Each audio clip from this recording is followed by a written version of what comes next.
बचपन से कहावत सुनते आ रहे हैं, तेल देखो तेल की धार देखो। आज पेट्रोल 100 रुपए के करीब पहुंच चुका है। क्या अब जल्द ही आपको 150 रुपए प्रति लीटर पेट्रोल खरीदना पड़ेगा? आखिर पेट्रोल की कीमतों में आग लगने के पीछे की वजह क्या है, पूरा समीकरण क्या है, आज ये पूरी रिपोर्ट आपको समझा देगी। अगले साल उत्तर प्रदेश, उत्तराखंड, गोवा और पंजाब में फरवरी के महीने में चुनाव होना है। फिर सितंबर और अक्टूबर के बीच हिमाचल प्रदेश और गुजरात में भी चुनाव है। हमारे देश का इतिहास रहा है, पेट्रोल डीजल की कीमतों पर सरकार गिर जाती है। 2013 में जब पेट्रोल डीजल की कीमतें बढ़ रही थी, तब यूपीए सरकार के खिलाफ गुस्सा भी बढ़ा और आखिरकार 2014 में सरकार गिर गई। आज देश में हालात विस्फोटक हैं।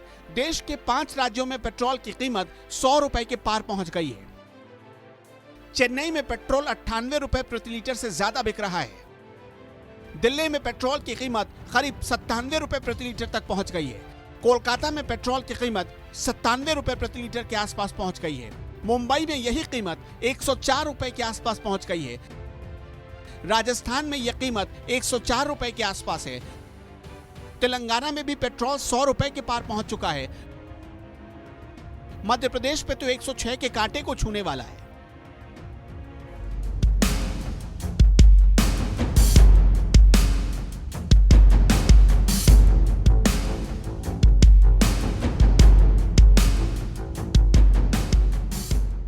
बिहार की राजधानी पटना में पेट्रोल 99 रुपए पर जा पहुंचा है। सरकार कर क्या रही है, आपके जहन में भी ये सवाल होगा। सच पूछिए तो पेट्रोल और डीजल की बढ़ती कीमतों से मोदी सरकार की भी नींद गायब है। सरकार बेचैन है, कैसे ये तो आगे बताएंगे। पहले आप पेट्रोल और डीजल की बढ़ती कीमतों का हिसाब किताब समझिए। केंद्र सरकार हमसे पेट्रोल पर करीब 60% टैक्स और डीजल पर करीब 54% टैक्स वसूल रही है। 28 मई को क्रूड ऑयल 2 साल के सबसे महंगे रेट पर पहुंच गया, जो $69.19 प्रति बैरल था। लेकिन 15 जून को इसने फिर से एक नया रिकॉर्ड बनाया और यह पहुंच गया $73.19 प्रति बैरल।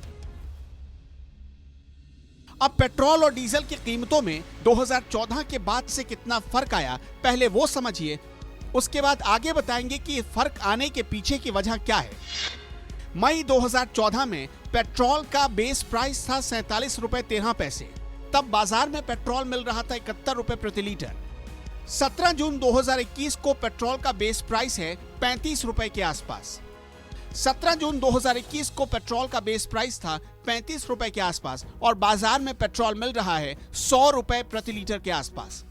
2014 में पेट्रोल पर सरकार 10 रुपए 38 पैसे का टैक्स वसूलती थी, लेकिन आज सरकार तकरीबन 35 रुपए तक टैक्स वसूल रही है। 2014 में डीलर को प्रति लीटर 2 रुपए का कमीशन मिलता था, आज सरकार 4 से 5 रुपए प्रति लीटर कमीशन दे रही है।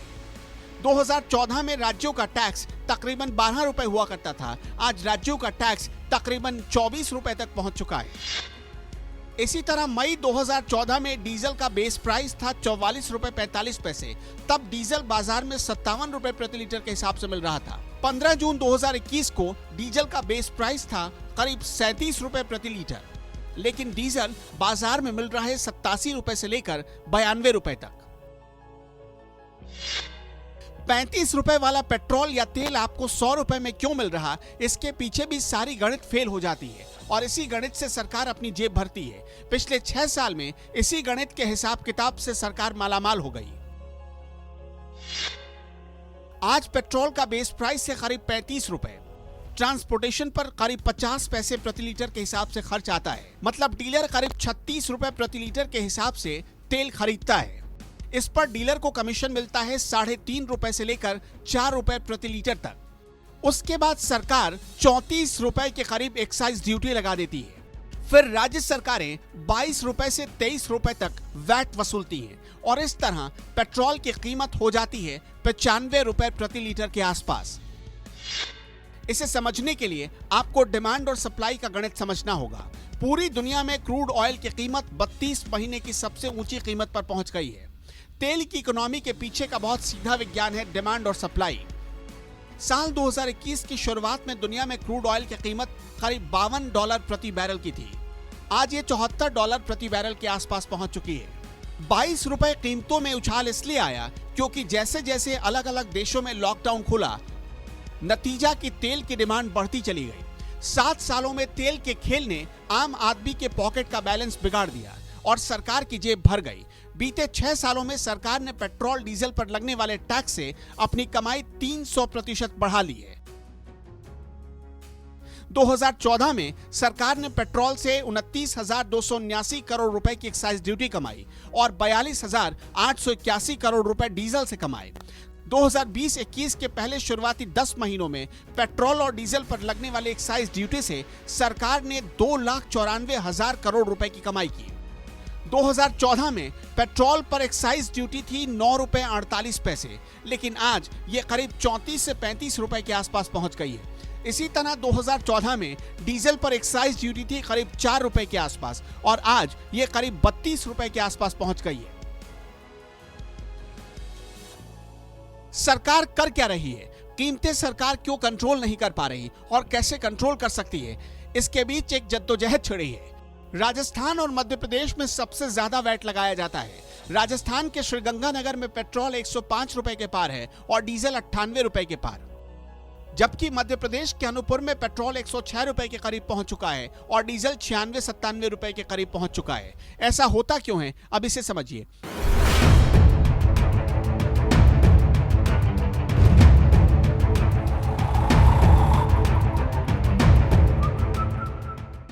मध्य प्रदेश की सरकार पेट्रोल पर 33% का वैट लगाती है और ऊपर से 4.5 से 5 रुपए तक और कमीशन वसूलती है और ऊपर से 4.5 से 5 रुपए तक दूसरे कमीशन वसूलती है। इसी तरह डीजल पर 23% टैक्स लगाया जाता है और ऊपर से 3 रुपए प्रति लीटर का और चार्ज लगा देती है। राजस्थान में पेट्रोल पर 36% वैट लगता है, जो पूरे देश में सबसे महंगा है, और ऊपर से राजस्थान की सरकार 1.5 रुपए का सेस भी लगा देती है। जबकि डीजल पर राजस्थान में 26% का वैट लगता है और इसके साथ साथ 1.25 रुपए का सेस भी लग जाता है। इस वक्त देश में सबसे ज्यादा महंगा पेट्रोल मध्य प्रदेश में बिक रहा है, क्योंकि मध्य प्रदेश की सरकार वैट और सेस लगाने के अलावा 4.5 रुपए के आसपास दूसरे टैक्स के एवज में वसूल रही है, जिससे मध्य प्रदेश में पेट्रोल की कीमत राजस्थान में पेट्रोल की कीमत से करीब 1 या 2 रुपए ज्यादा हो गई है। आज संसदीय समिति ने पेट्रोलियम कंपनियों को तलब किया।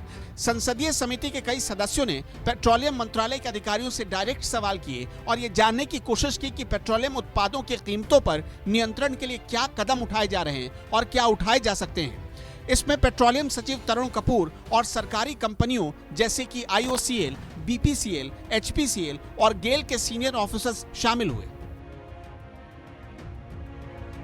अब उम्मीद की जा रही कि जल्द ही सरकार कीमतों को कम करने की दिशा में कोई ठोस पहल कर सकती है।